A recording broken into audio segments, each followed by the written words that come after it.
obtain the autopsy reports for the couple who was killed in that botched HPD raid on Harding Street. Yeah, we broke the story first this afternoon on ClickToHouston.com. Channel 2 Sophia Beausoleil is joining us live tonight outside HPD headquarters downtown. Sophia?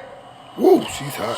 After nearly 100 days after the botched raid, we have learned that the couple died inside of their home of multiple gunshot wounds. Our investigations team obtained the toxicology report as well, which shows that Dennis Tuttle had cannabis in his system and his wife, Regina Nicholas, had a metabolite associated with cocaine in her system. So what?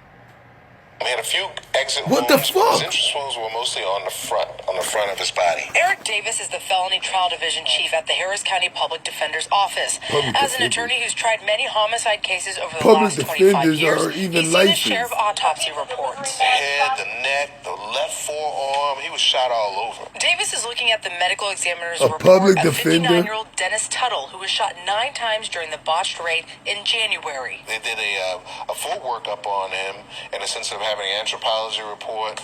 They did a couple of consultants about some microscopic injuries as well. It's a very thorough autopsy report in regards to his. The 51-page report shows illustrations of multiple bullet wounds after the couple was shot and killed inside their Southeast Houston home on Harding Street.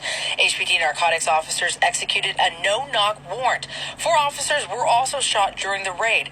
The shooting has led to a massive investigation. Former officers Gerald Goins and Stephen Bryant are facing accusations of providing false information to get a warrant. During the shooting, 58-year-old Regina Nicholas suffered 2 gunshot wounds to the chest and thigh, along with bullet fragments wounds to the leg.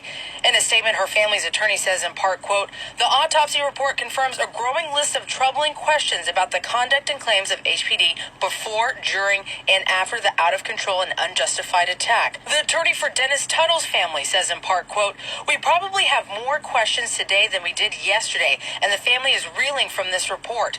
They knew Dennis as a peaceful, nonviolent, and loving man. This report only increases their concerns about why the police came to his house and shot him and his wife like this."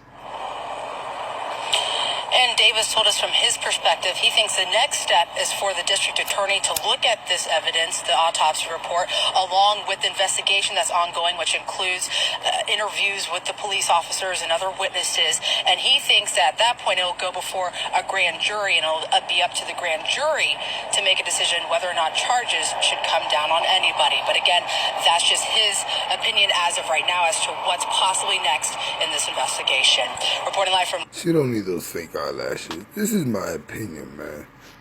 The HPD is totally wrong. Those cops need to be fired. And everybody knows that the detective, didn't that dude commit suicide or something because he got false information just to get a warrant and it was the wrong house? You know what your man did? Your man allegedly had snitches say that house sold drugs. He went to the judge and told him, yeah, snitches told me this, that, and the third.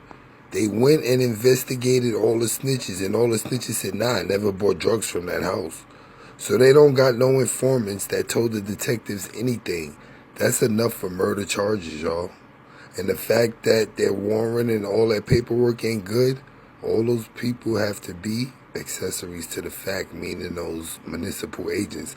Anyway, that's Planet of the Fakes. My opinion on the Houston botched drug raid. I showed y'all this in the live a little bit. I really didn't want to get into it, but I think we're going to get into this bad boy right here, man. Planet of the Fakes.